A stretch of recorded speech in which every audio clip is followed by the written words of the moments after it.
不如刷牙啦，啲牙用力刷先夠乾淨啊！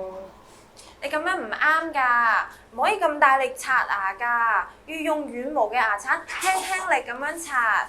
冇事喎，刷咗10幾年都係咁啦，啲牙又白又冇蛀牙，用力刷先有感覺，咁先有乾淨啊嘛。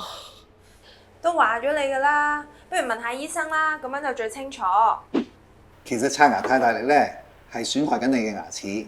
除咗牙齒琺瑯質會有損害之外咧，仲會引起牙齦萎縮，咁就會引起牙腳外露同埋牙齒敏感，嚴重嘅甚至乎會引起牙髓發炎添。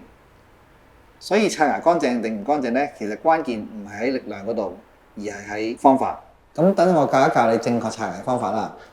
先你要預備一支軟毛嘅牙刷，然之後咧將支牙刷咧擺喺牙同牙肉邊之間45度角嘅位置，2、3隻一組，來回前後咁樣刷。而我哋刷嘅次序咧，亦都有規定嘅喎，就係包括我哋嘅外側面啦、內側面啦，同埋咀嚼面。